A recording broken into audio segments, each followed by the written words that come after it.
سلام خدمت بینندگان همراهان عزیز، حمید بامشاد هستم. خیلی هیجان زده هستم به خاطر اینکه به واسطه یکی از دوستای خوبم تو آمریکا قراره یک مصاحبه آنلاین با یک شخصی به نام ویکتور که توی ایستگاه فضایی، ایستگاه بین‌المللی، اصلا نمیدونم چی دارم میگم دیگه، ایستگاه بین‌المللی فضایی هستش، مصاحبه کوتاه بکنم. ایشون وقتش خیلی کمه، قرار شده فقط در 10 دقیقه باشه و نمیدونم، خیلی هیجان زده هستم. امیدوارم که بتونم این مسابقه خوب اجرا کنم. الانم ارتباط برقرار شده. بذارین اول از همه بریم با ایشون صحبت کنیم، حالا بعد آخر ویدیو برمیگردیم باز با هم دیگه صحبت میکنیم. خب من فکر می‌کنم ارتباط برقرار شده. بذارین فکر کنم. Hi Victor. Do you hear me well? It's great to hear you. I have you loud and clear. I'm ready for the event.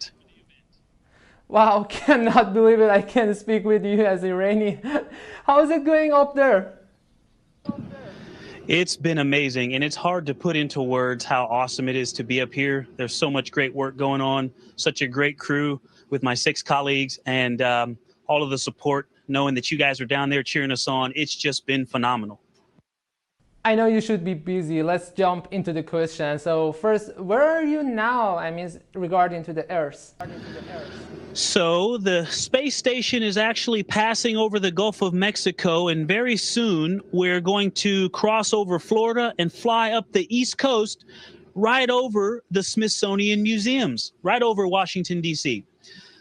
The space station is at an altitude of about 250 miles. And our speed is 17,500 miles an hour. And that allows us to circle the globe once every 90 minutes or so. Wow, interesting. I watched your launching from the Earth and you guys brought some kind of like toy.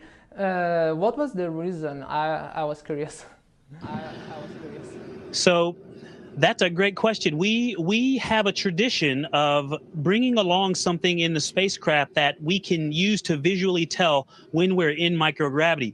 Because we're strapped into our seat so tight in order to keep us safe for launch loads, we have something that can give us the sensation that we're in microgravity because it floats. And so we brought along the child, the character, that everybody refers to as Baby Yoda, in order to let us know when we were experiencing microgravity. And if you were able to see our launch, you could tell that we all were well aware when we got into space on orbit. Right, great. I know you just joined to the space station just a few weeks ago. How is it going with the floating around in the space station? Did you get used to it or not yet? Well, working in space is very busy. There is a lot of work between science, the basic upkeep and maintenance of the space station, as well as we live here, so we have to keep it clean. This is where we eat, and we also spend time socializing with one another. Floating on the space station is great, but again, it is something you have to pay attention to, like eating, because we have a saying in aviation: slow is smooth and smooth is fast. And I've been trying to do that, but sometimes I get going with a little bit of speed and it can be hard to stop. So I've bumped into quite a few things, but I'm working on it. I'm practicing, but it's great. Floating in space is really awesome. Cool. Then how about your muscles? There is no weight, so does it act differently or not? Do they act different? That's a great question, because even though our muscles are still essentially doing the same thing, they're contracting and relaxing to help us move, the movements are very different.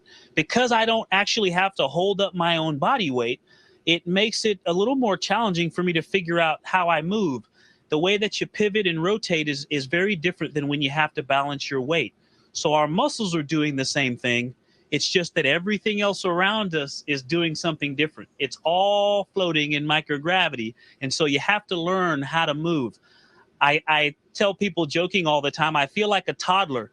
I understand what I want to get done, but it's a lot harder to do it. And I have to relearn how to move around and how to eat and how to communicate effectively up here. It's really interesting. For sure. How do you see the Earth from the space station? Is it like the color is different or not? Oh, that's another great question. The colors are so rich and so beautiful because you're seeing it the way that it really is. The color of the ocean, when you're far away from the coast, it seems to be a different blue. They're just so rich. There's so much detail. it really is different than any picture or video that I've seen to see it with your own eyes and just a thin pane of glass between you and outside. It's amazing. I think you should get up here and see it for yourself. Maybe one day. It might be funny, but curious about your space suit. So what do you wear under it? Well, it depends on what kind of spacesuit we're talking about. So under this suit, I have on just standard underclothing. Under our launch and entry suits, the other white suit that we wore up on our Crew Dragon Resilience, we had on long undergarments.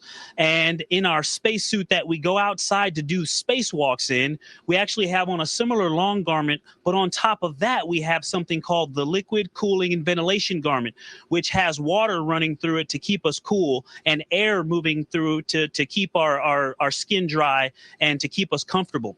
Really good question. Wow, that's nice. Very important question. How do you take shower and keep clean and healthy in a space?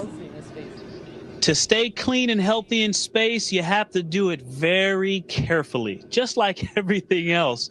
You know, with the pandemic going on right now, we talk a lot about hygiene and how important it is to keep yourself clean and to keep the things around you, your environment clean. And that's true up here. It's actually very clean up here. And because of that, we try very hard to keep it that way and to also keep ourselves clean. But we have hot water and soap and the ability to do hygiene up here just like you do on the ground, except we don't have easy access to, say, a shower or a bathtub, as that wouldn't work in microgravity. So we have to find ways to improvise and use the surface tension of water, for example. If I had taken that droplet of water and just stuck it to my head, it would stay there because it's attracted to the surface of my skin. And I can then put a little bit of soap there and I can rub it in and then wipe it off with a towel to clean, or I can shave to cut my hair. Interesting. You said water. So how do you drink water in space?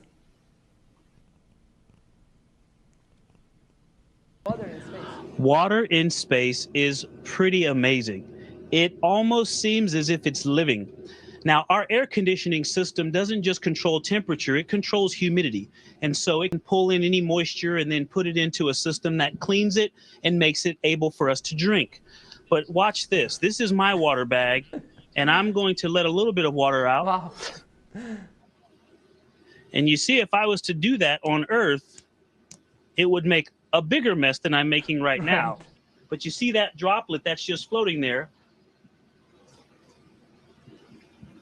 I can drink it right out of the air without it falling on the ground. It's pretty amazing. Like I said, I always play with my food up here. Thank you for showing us.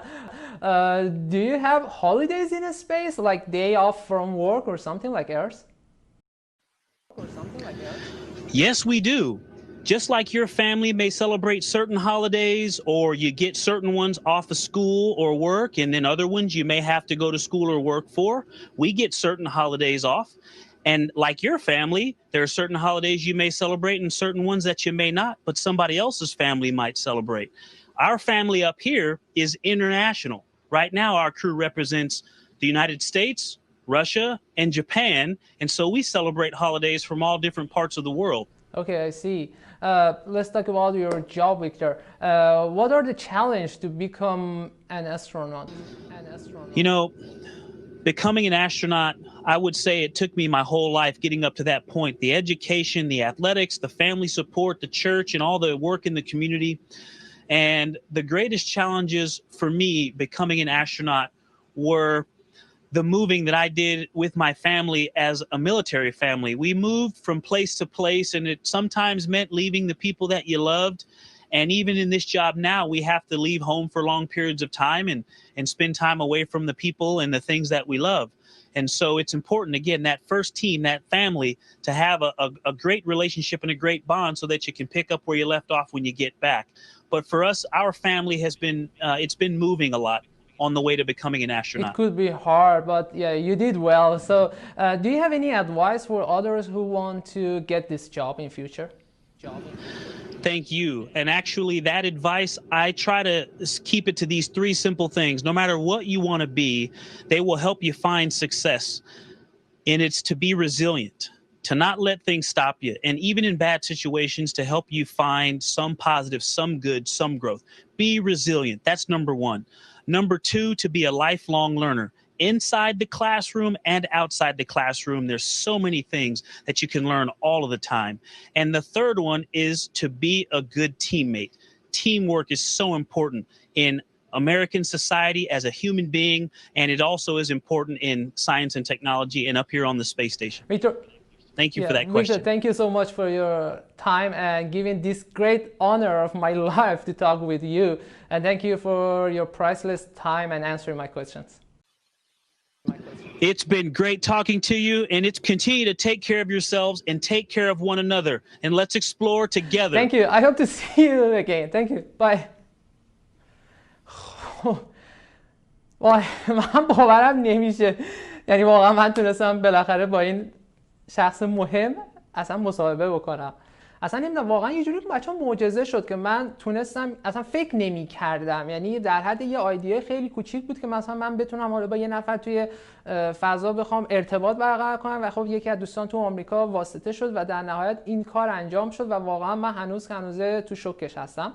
امیدوارم که دوستان لذت برده باشین از این ویدیو، مخصوصا اونایی که عاشق فضا و حالا چیزای دیگه هستن، یعنی چیزای دیگه در با همین قضیه. من هنوز هیجان زده هستم.